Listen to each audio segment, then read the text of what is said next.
Okay, good morning, everyone, and welcome to this webinar. Welcome to the 31st webinar, 31st ETP4HPC webinar. I'm Pascal. I'm ETP4HPC's communication manager, and my colleague Gabriela, our office manager, is also here to help with the questions in particular. So today we are going to talk about Jupyter, but before we start, I have a couple of practical information for you. This webinar is recorded and you will receive the link to the recording tomorrow. Normally you should have it tomorrow. This webinar is in listen-only mode, but you can ask questions using the GoToWebinar controls. You use the questions tool to ask your questions. We will copy all the questions in the chat, so you will see them in the chat. And you can download today's slides already. They are in the handouts section. I think they call it materials now. So the file is here, you can download it. And that's about it for practical information. So let's introduce our speakers. So we're very happy to have today Benedikt von St, who is the head of the HPC Cloud and Data Systems and Services Division at the Jülich Supercomputing Center. And we also have Dr. Andreas Herten. He's the co-head of the Novel System Architecture Design Division, also at the Jülich Supercomputing Center. So Benedikt and Andreas, we're very happy to have you with us today to talk about Jupyter. So without any further ado, I will display the agenda and let you present. So Benedikt, you're starting, is that it?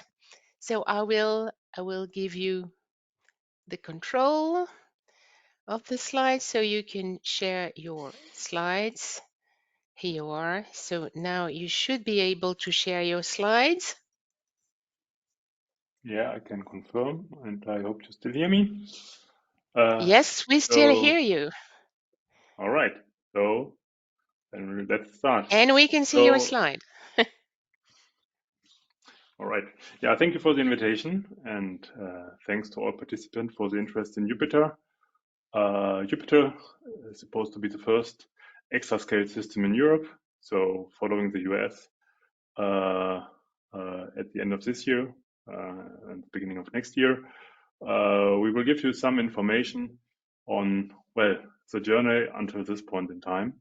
As you know, it's not a fully existing and production system yet, but we are on a good way. So what to expect from today's webinar? We will describe the Jupyter journey until now, until this point in time, on a very short, the design decisions we took, then information about the procurement, the current status, so what do we already have, including JEDI, and afterwards, where Andreas will take over, we will show where we had users involved or try to involve as much from the user side as possible during the procurement. The last research on Grace Hopper with JEDI and also beforehand, and then our future plans with EuroHPC. Before we come to Jupyter, a few information about the Jülich Supercomputing Center as with the Forschungszentrum Jülich, and there the Jülich Supercomputing Center as the hosting entity for Jupyter. So our goal at the end is to develop and operate a supercomputing facility towards Exascale, which is soon to be achieved. In addition, we in the meantime got a large zoo of quantum computing devices, quantum annealers, simulators, but soon also cryostats. We develop and operate a federated data infrastructure and provide support structures for all that infrastructures. So at the end, support for HPC systems, cloud environment, quantum computers, and also data services. And then education is also very important here at JSC. Where we are, well, in the middle of the green. So this is the whole Forschungszentrum, where you see the old part with the reactors. In the middle, you see a small lake. And then the UD Supercomputing Center, JEC with an old building and the new building with our current data center. In the meantime, we are spread all over the campus because we are over 300 employees with lots of scientists and then additionally PhD students and then normal students. So, well, we got spread because of the lack of space in our current buildings. So that is where we are. That's in Germany next to Cologne and Aachen. But that should be sufficient for the time being about UD Supercomputing Center. For Jupyter, design decisions. So that's really, really on a high level.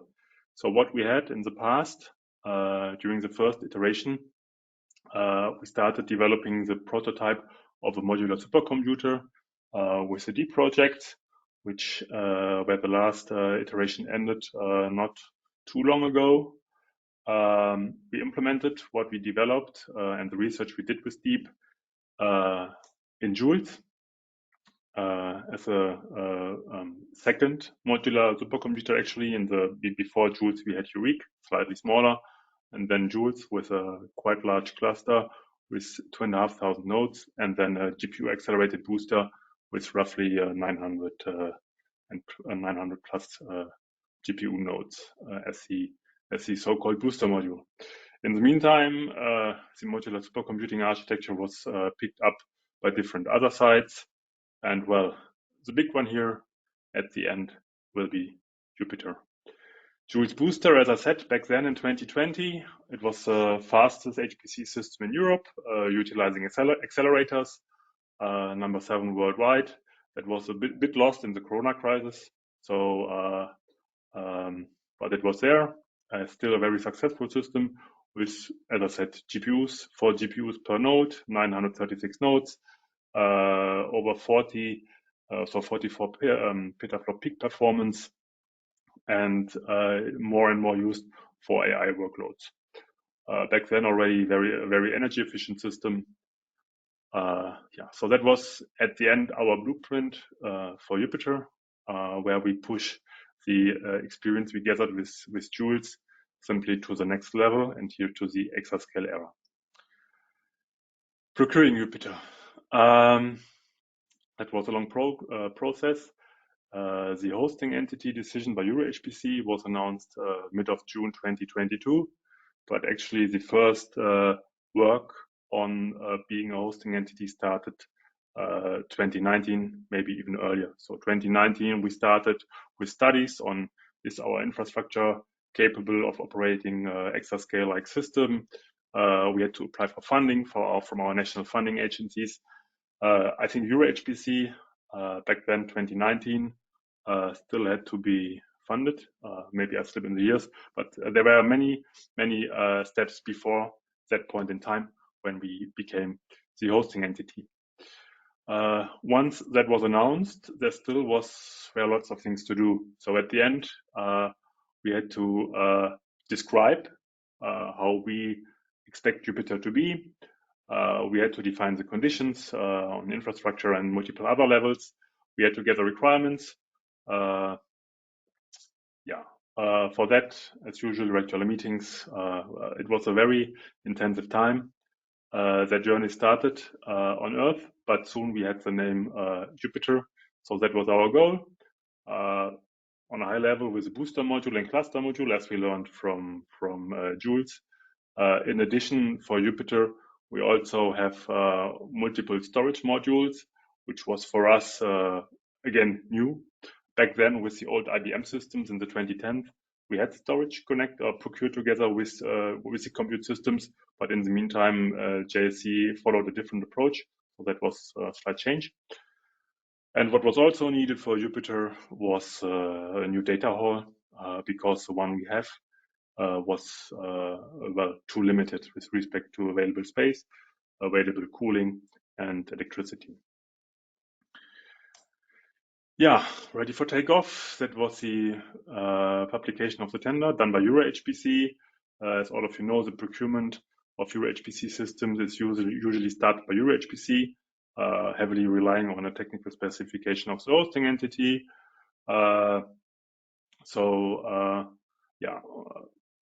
back then, beginning of 2023, that was, we started with the description of the procurement procedure. The overall budget was defined for the acquisition of the core Jupyter system, 273 million euros. We provided a high-level description. We want to have a system implementing the MSA.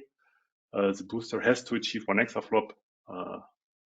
We wanted to have a cluster, ideally with European intellectual properties, flash storage, interconnect, and everything else that belongs to a reasonable HPC system.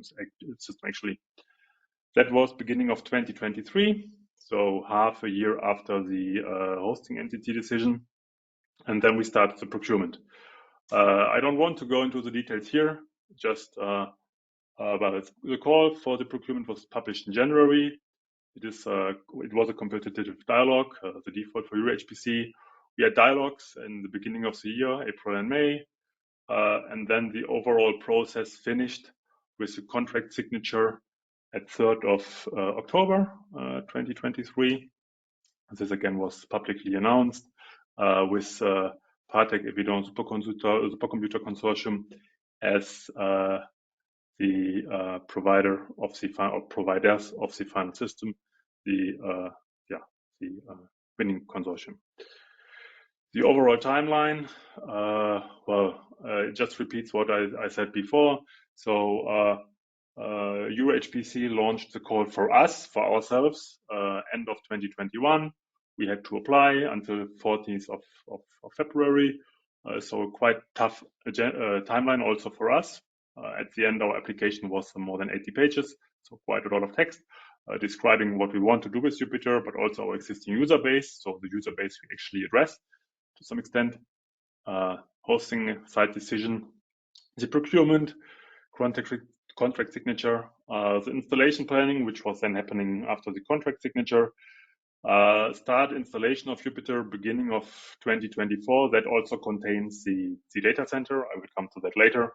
And then with the start of the operation, beginning of next year, but with large parts of the system already arriving on site this autumn and winter. Right. So that about the procurement itself. Coming to Jupyter's hardware details, still on a high level. I don't want to be too boring. So Jupyter procured and funded by EuroHPC JU, BMBF, and North Rhine-Westphalia. So 50% EuroHPC, 25% BMBF, 25% NRV, North Rhine-Westphalia. Booster, again, 1 exaflop, but these are now the concrete numbers, not our plans, but really the concrete numbers of the actually procured system. So we will get, of course, 1 exaflop HPL performance and more than 70 exaflop AI performance. The cluster with a high byte per flop ratio, 0.5, using the SiPearl Rhea processor. With respect to an interconnect, the winning consortium provides InfiniBand NDR, so NVIDIA Mellanox InfiniBand NDR. For storage, these are the usable numbers, so 20 petabyte in flash and 200 petabyte in spinning disk. The raw capacity is larger, roughly 1/3 per system. Jupyter will be deployed in a modular data center. So you see it here in the bottom right corner, which is an old rendering.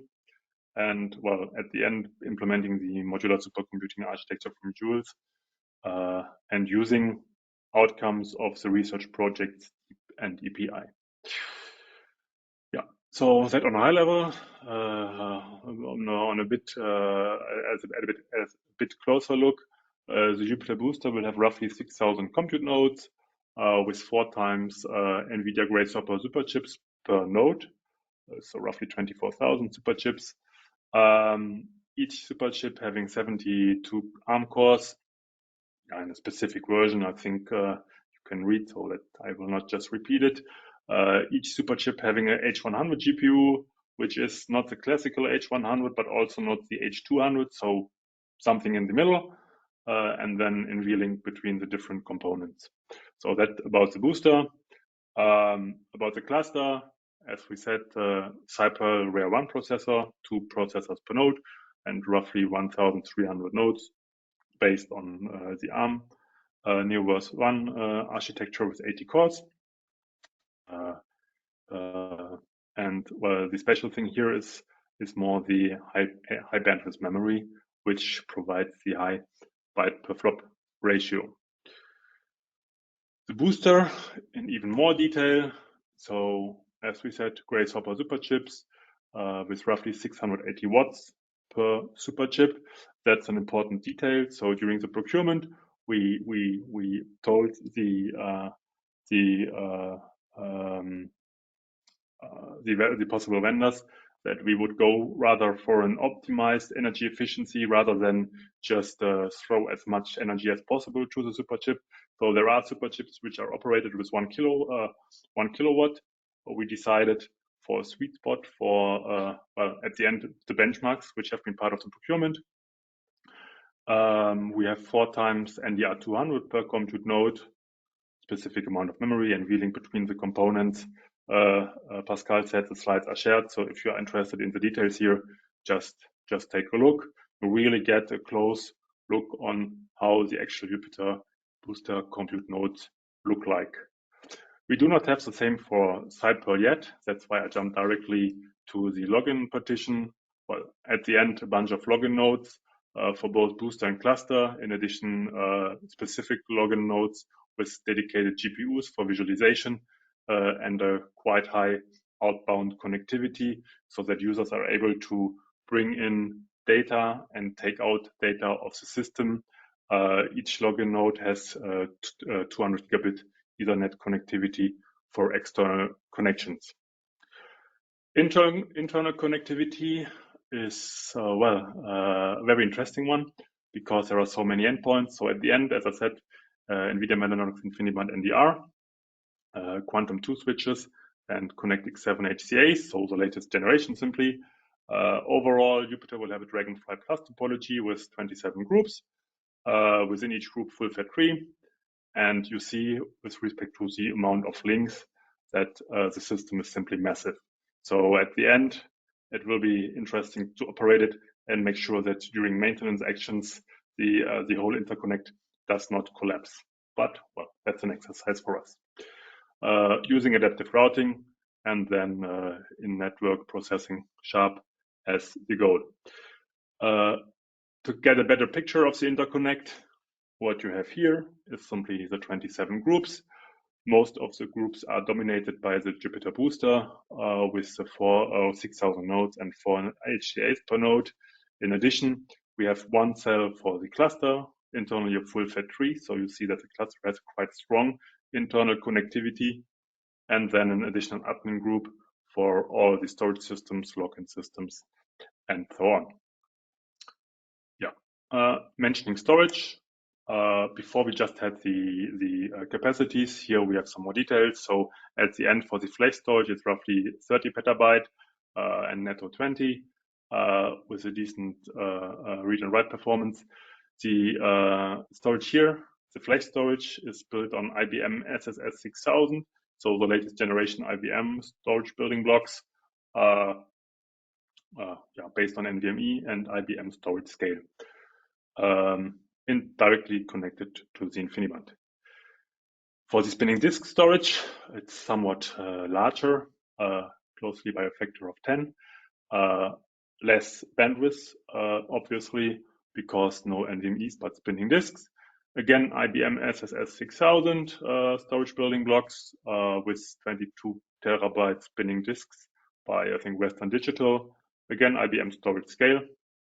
For movement of data between the flash storage and the spinning disk storage, we will have dedicated data mover nodes, which will be integrated into the batch system so that users can automatically migrate their data between Scratch and their data file systems.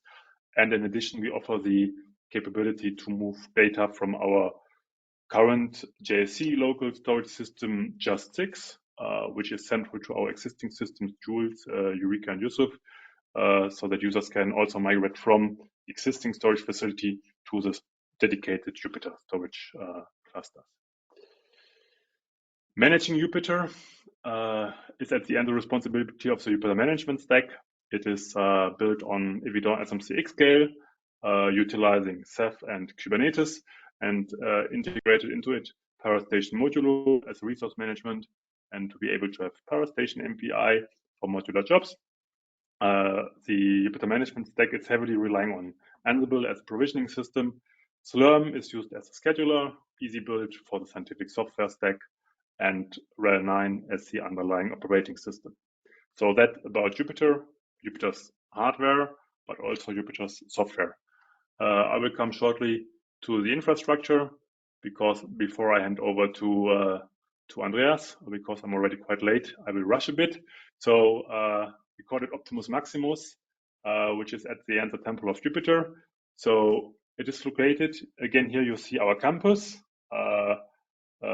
this time a map, not a picture, with our existing JSC buildings here in front, and then at the back of our existing buildings, a large, let's call it place for Jupyter.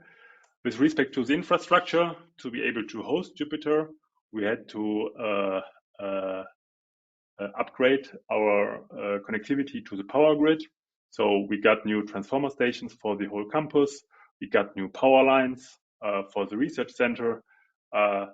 We prepare a concrete slab because at the end we decided to host Jupyter in a modular data center, so a container data center.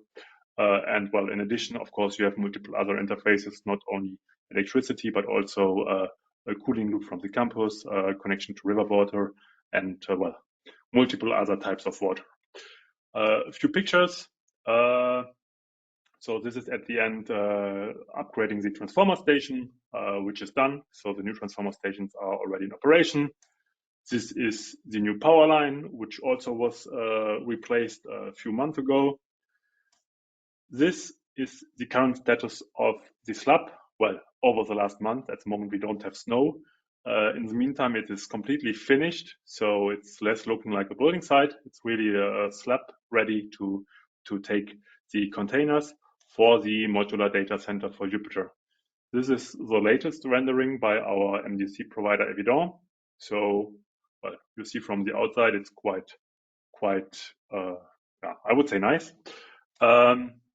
Information about the modular data center: 2,300 square meters place, 7 IT modules, each of 2 containers, and each with 20 Sequana XH3000 racks, a large data hall for the storage systems, transformer stations per IT module, so to have a specific amount of redundancy, and also the cooling is redundant in a way that IT modules are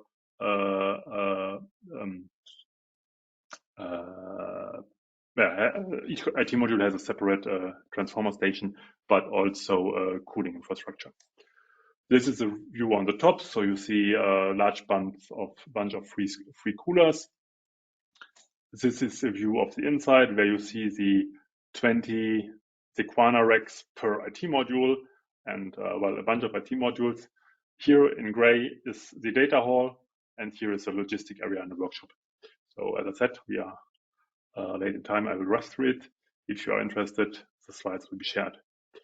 First steps with Jupyter are JEDI, which was submitted to the last Green Top 500 list in May at ISC. JEDI for Jupyter Exascale Development Instrument. JEDI was at the end taking #1 of the Green 500.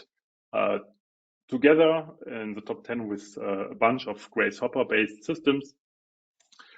Information about JEDI, it's simply the hardware which we will have in the Jupyter Booster. So we will have per XH3000 rack in Jupyter Booster, but also in JEDI, 48 compute nodes, 24 blades, each with 4 times Grace Hopper, 512 GB of memory, where 480 are usable, 4 times InfiniBand NDR200. We will use JEDI in our existing data center to develop the Jupyter management stack, but also to start with the early access program UREAP and do application porting. Andreas will come to that later. With respect to the Green 500 submission, well, this is information how we did at the end the measurement. So to make sure that we have reliable information. We measured at two places. One is the rack sensors, one was a dedicated power meter.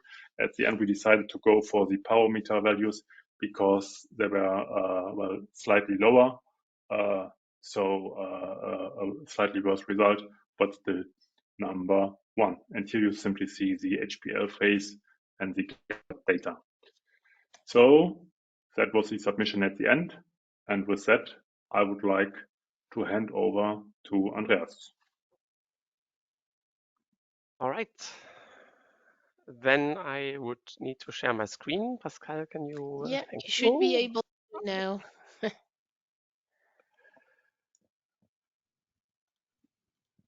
All right. So I noticed in Benedikt's presentation Excellent. that the picture change is a bit delayed. So I will try my best in asynchronous computing my voice and overlapping moving forward. Let's see how this works.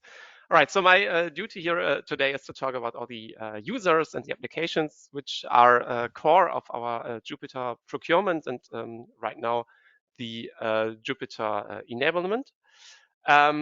But let's start at the beginning. So while you saw the process from Benedikt and the result, I want to spend a few words about how we came to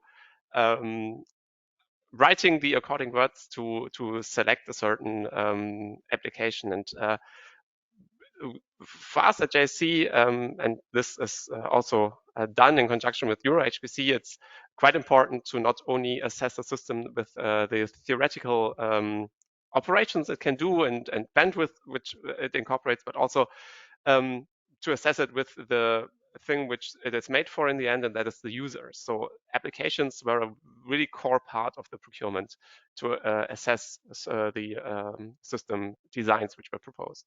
And for that, work started already a few years ago to define representative sets of benchmarks. And this is colloquially called Exabench for us. So I will probably use this word during the next slides a little bit.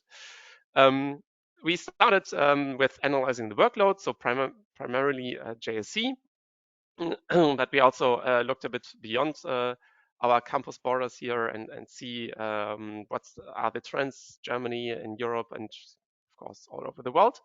We selected the fitting bench applications, we made benchmarks out of them, and we submit them really as part of the specification for the tender for Jupyter. And then in the end, we hopefully get the best machine if we did our job well.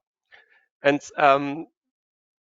to evaluate this, we looked at different things. So of course, there were certain requirements for the project planning. We had technical requirements to the overarching design goal.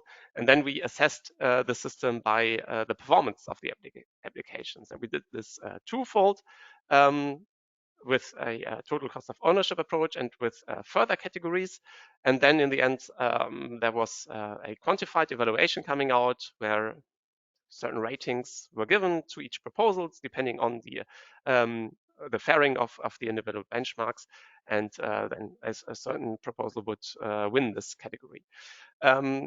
The total cost of ownership category of the application benchmarks was certainly the most important one, and this tries to judge how much science you can execute on the system for the money you buy it.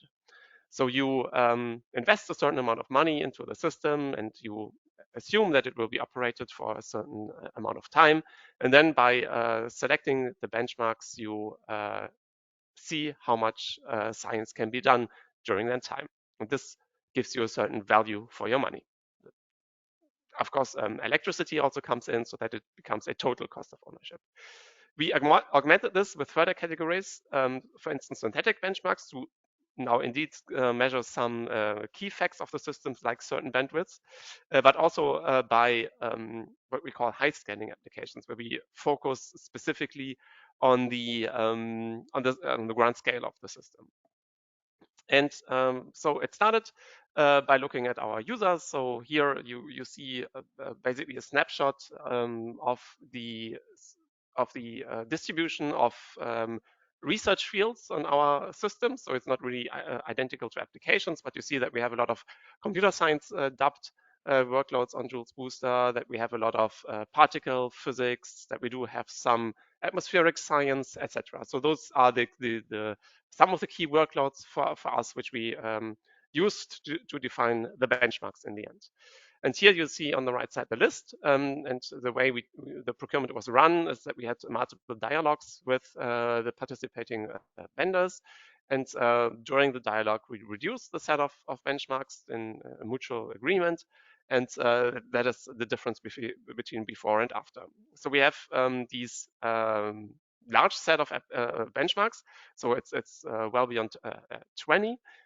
Which was a challenge, but for us it was quite fitting for this scale of a system. And you can see that a lot of the research fields are covered by the benchmarks which we selected. Then you see on the right side of the table here in the right area that we have different execution targets, because remember, we are not only procuring the Jupyter Booster system, our Exascale system, but we are also procuring the Jupyter cluster part. And the booster, of course, also has CPU. So there are certain execution targets for this. Then we have also the category MSA. Benedikt already introduced the modular supercomputing architecture, where we span workloads across different systems. And this is what we also wanted to incorporate into the benchmark set. That was quite a challenging category where we had, I can talk much more about this, but this would be going much beyond the time which we have today.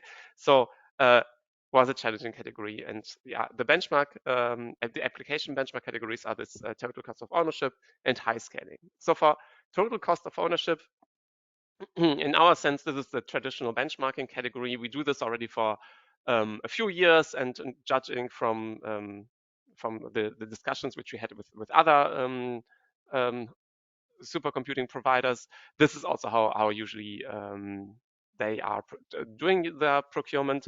So again, how much benchmark, how much of the benchmark suite you can do in the lifetime of the system, incorporating also energy, and then key to this is that all the benchmarks need to have the same unit of measurement, otherwise they're not comparable. So we need to always find the common denominator. In our case, that was time. And then we came up with reference runs, and we also asked for further runs or estimates of runs on different number of nodes in order to judge the behavior. And then certain weights are put together with the result of this TCO category, and then we can determine what is the best proposal. This second category, the high scaling application, that was quite something novel for us. So we wanted to give a dedicated focus on the large scaleness of the system. And what we ended up with was that we want to see or understand how a execution on the full Joules Booster system compares to execution on the full Jupyter Booster. So from a roughly 50 petaflop system to a 1000 petaflop system. So really seeing at this. This was we did this for the first time. It was challenging, and it was also challenging for the participating vendors. But in the end, I think we solved the issue. One key design decision which we took was to also make multiple variants for each benchmark, which could accommodate different memory of the accelerators. So that was something which we incorporated. And then we leave now the field going from before Jupyter to what's coming ahead, because that is very important for us. So users were not only a determining factor for the design of Jupyter, but we try to really involve users already during an early phase of the system build-up.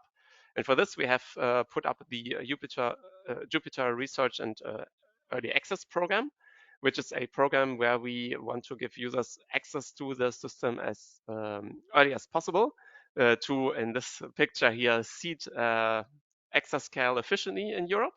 And if you're interested in this, I have 2 more slides on it where I explain the details. But if you're interested in this, just search for EuroHPC online and you should find it. Otherwise, you go to our website to learn more about it and potentially sign up for it. So the idea here is to combine all the stakeholders of the system very early to help on all the fronts, so to deliver scientific output early as possible, to give visibility to the great system which we are building up, to also allow for smooth startup of the system, and also to already now very early in the process establish productive structures which will in the end benefit all participating parties. And with the participating parties, I always mean the users and the system providers, which would be us, but even on our side, there is multiple parties involved. It's the application supporters, it's the system administrators, and it's even the vendors who are setting up the system.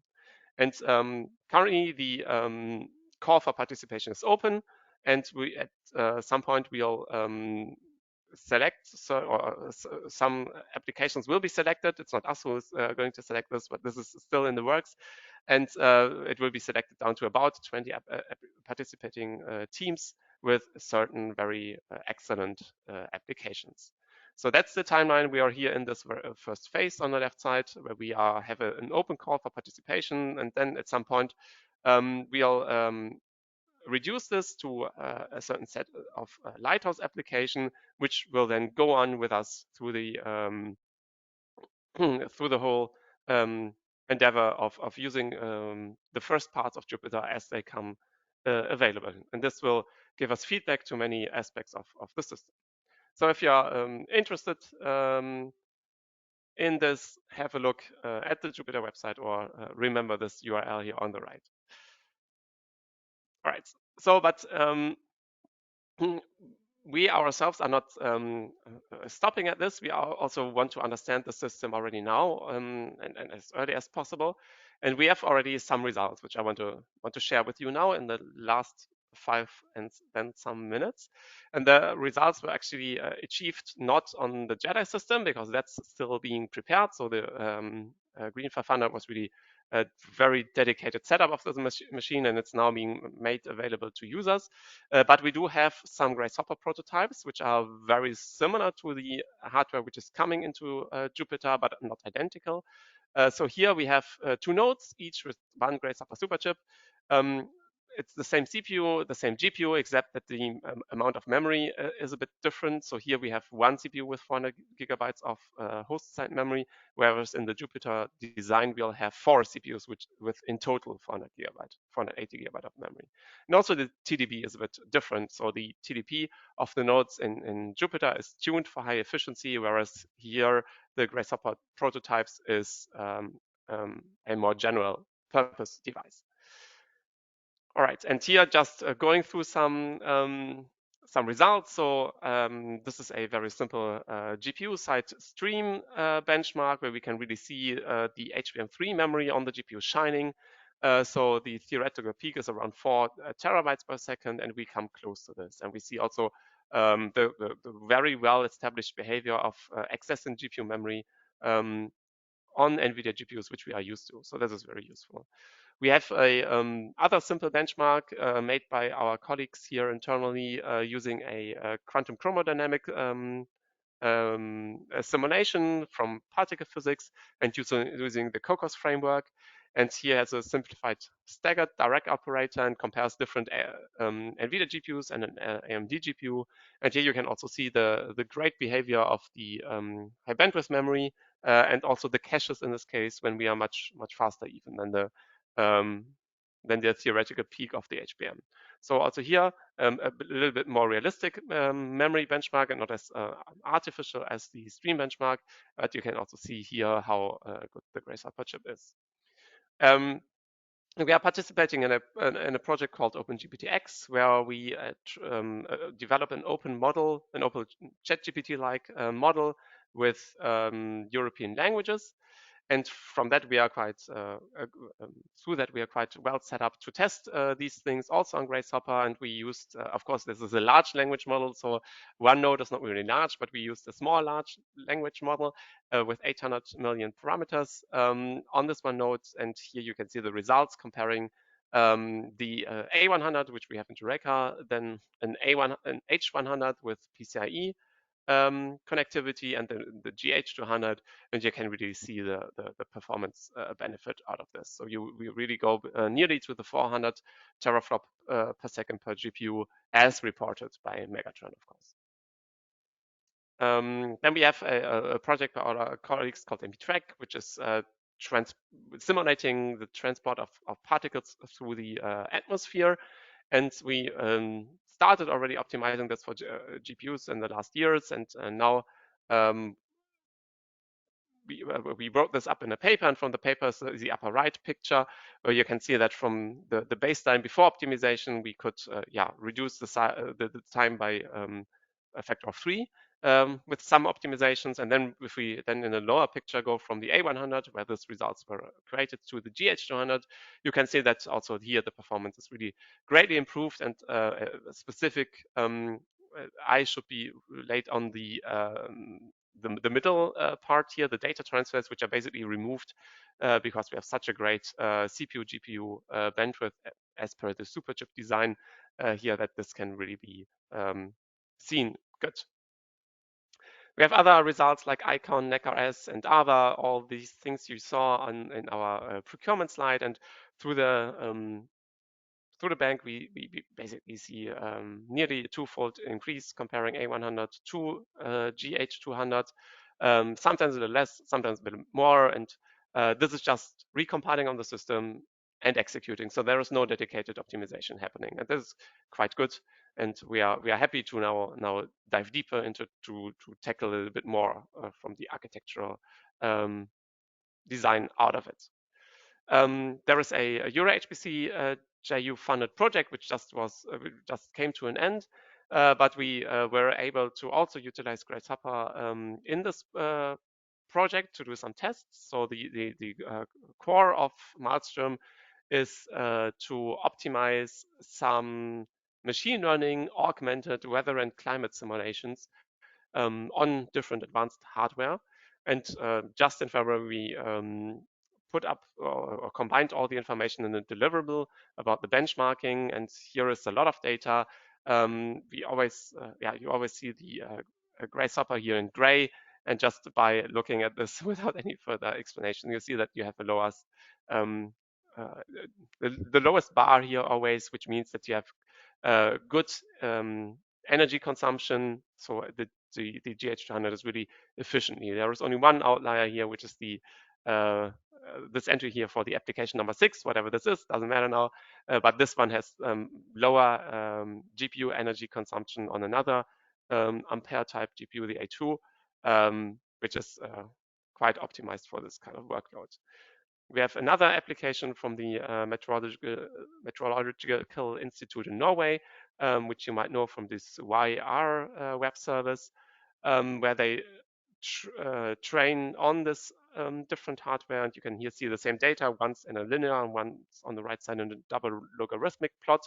And here you can also see that, for instance, the Grace Hopper here in dashed and gray gives good results, but of course it's not comparable to fourfold H100 here, which is the red line. There is an interesting point here for the graph core chip, which is also good for this application, but cannot scale very well.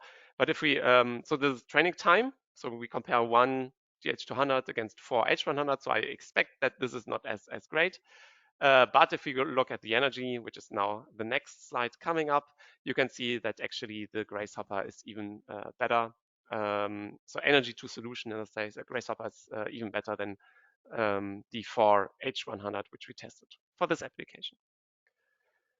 Then just quickly, we also started testing the Grace CPU. So all the data which I just showed you was relating to the H100 as part of the GH200 package. And we also tested now CPUs very early because our focus is on the GPU. You can see here first 3 applications, DIN, QCD, Nastia, and YUX, which you also saw in the benchmarks. And we here also see a really good performance, even with very high core count epics. So it's really a good chip. And then here on the right side, we have also data from Fleur, which is part of the MAX Center of Excellence, also EuroHPC funded project, where we are studying different hardware for different applications from material design. And here also we see very good results, especially considering the low TDP of the CPU. So it's here, this is a 450 TDP EPIC with 128 cores, while we compare to a somewhat lower than 300 watts 72 core ARM CPU. So even if this one here is the outlier because it's actually not faster, considering the TDP, it's still much better. All right, so this leaves us at the end. So we are en route to Jupiter, our EuroHPC JU system hosted at JSC, the first Exascale system. We launched the system with a focus on applications, so they were part of the procurement and a very important part of the procurement. And we try really to get them in as early as possible to get a lot of feedback on the system as early as we can. The system will feature about 6,000 nodes, which means 24,000 H100 GPUs, 1,728,000 ARM cores, and of course 24,000 NDR endpoints. We have this modular data center, which is currently being built up, and Jupiter will land there.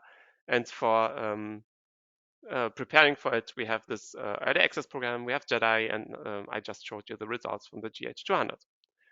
And yeah, thank you for your attention. Thank you. Thank you, Andreas. So we already have 2 questions. Sorry, I will share my slides again, if I may. Takes a few seconds. Here we are. Okay, so we have 2 questions already. If you have more questions, remember you can use the question tool to share your question. Okay, so let's take the questions in order of arrival. First question was from Keenest Host. Are there any plans to have the Rhea processor available through something like EuroHPC or JEDI? I think this one is more for Benedikt, maybe? Yeah. So at the end, I think the EPI roadmap is public knowledge somewhat. So you know that the Rhea is coming quite late. So it's at the end too late for EuroHPC. EuroHPC focusing on the Jupyter booster, right? So we will not have Rhea available as part of the EuroHPC, which at the end starts very soon. The plan is still to have evaluation boards of Rhea before the cluster arrives, but that cannot be before the middle of next year if you take a look on the EPI roadmap. So yes, we will try to make nodes available beforehand, before the cluster arrives, but still that is late in time with respect to the start of EuroHPC. So it's at the end a mixture.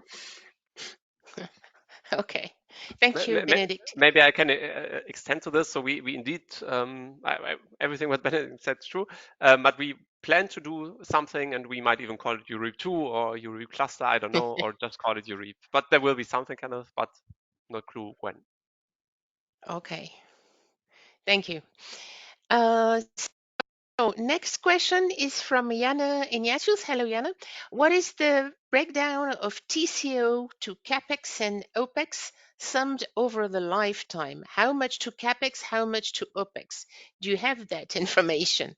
Who is it for, Benedikt or Andreas? Well, at the end, it's more me, but we also have to say that I think that's not public knowledge, right? So that's more Okay. project internal details. I think, well, with respect to the energy costs,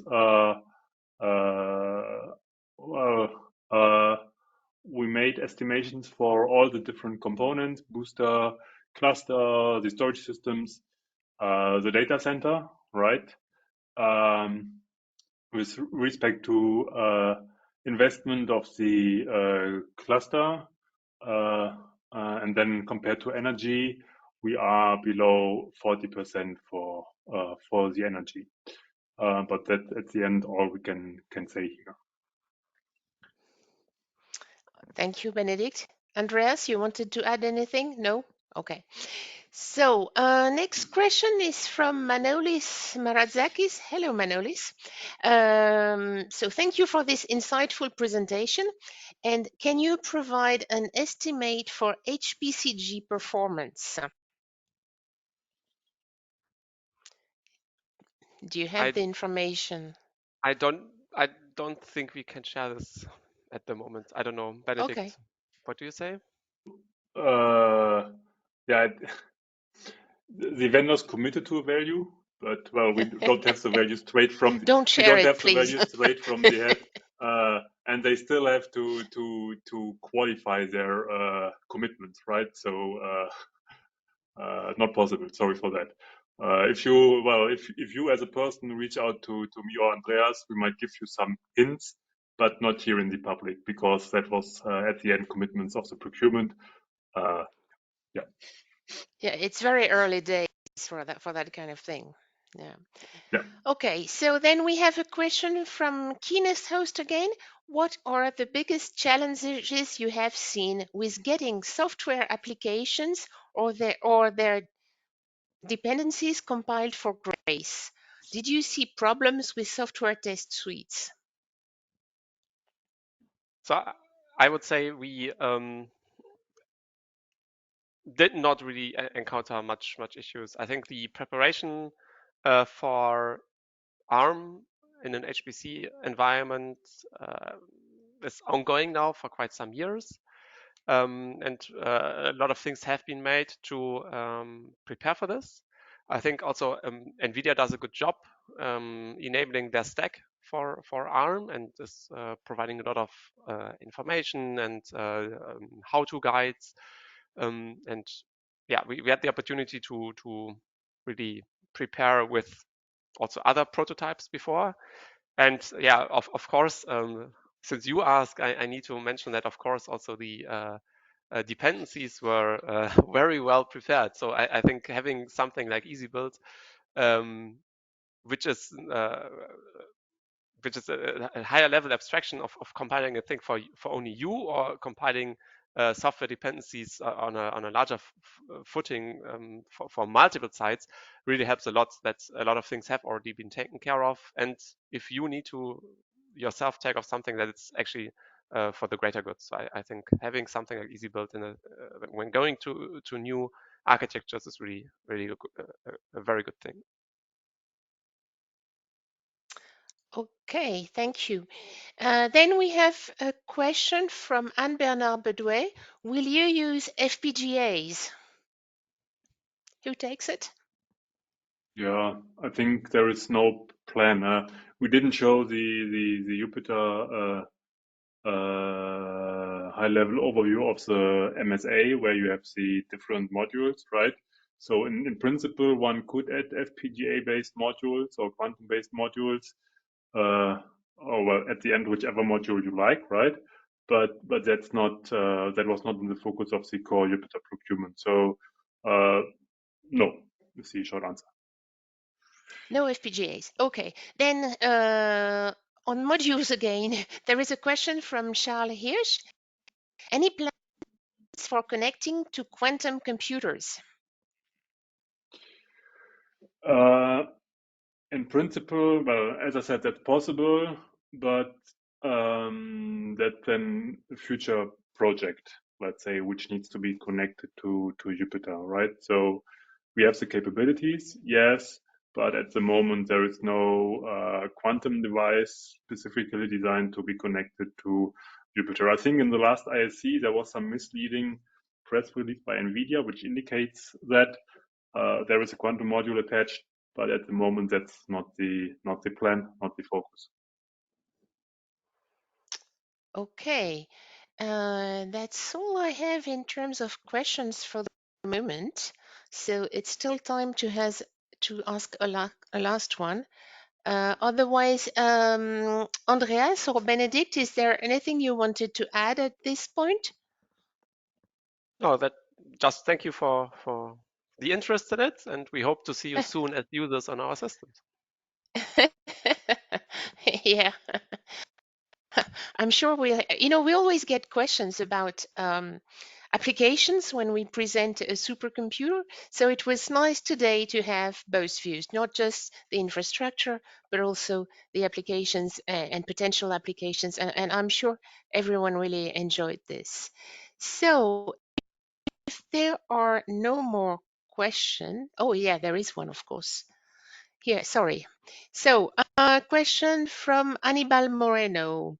Regarding math libraries, are you using the NVIDIA performance libraries on Grace platform? So we are, of course, offering or going to offer the libraries for Grace. But in a sense, we are providing the system, right? So we are using them in a sense that we provide them. And we will give this, or let this be up to the users, whatever they want to use. And in parallel, though, we are also evaluating the different linear algebra root packages and understand their benefits and drawbacks to really get a more deeper grip on it and find out what we can recommend to our users. So in first order, we are just providing the system, right? But in second order, our the experience which I showed with applications, we're doing also a test run of the various last libs in order to find out what's good. Yeah. Okay, and then now more questions coming in. A question from Keena's host. Is there room for a UREAP project application on Easy Build EESSI as well, or only for applications? So UREAP is really designed for applications. So to answer this question, there is no room in UREAP, but there is certainly room for easy build and easy. So just I think you know with whom to chat, and then we can collaborate on this. Okay, I think that's all. Now we have a comment from Anne-Bernard Bedouet. Vielen Dank für die Präsentation. So it's thank you, everyone. Thank you, Benedikt. Thank you, Andreas. I think this time we can close the meeting. Okay. Well, just wanted to mention it. I mentioned it in the chat, but this was the highest audience we ever had at an ETP4HPC webinar since we started a long time ago. So well done, Jupiter. Well done, Andreas and Benedikt. And thank you again for being here today. And thank you to our audience. So we have the next webinar is not planned yet, but we're working on the program for after the summer. Have a nice summer break, and we hope to see you all after the summer. We will share the date of the next webinar. Thank you, everyone. There is still one Bye-bye. question, but we can Oh. send maybe the answer later on. Oh, It's okay, from okay, Martin. okay, okay. No, we have 2 minutes left. What about numerical libraries for ARM CPU? Comparison of performance with x86. Yeah, so that is basically in the same spirit of the NVIDIA performance libraries answer I gave before. So we are still evaluating this, but it's very competitive, and at parts it's better, at parts it's not. But we don't have a full picture yet. Okay. Okay. Well, thank you for this last minute question, and bye-bye, everyone.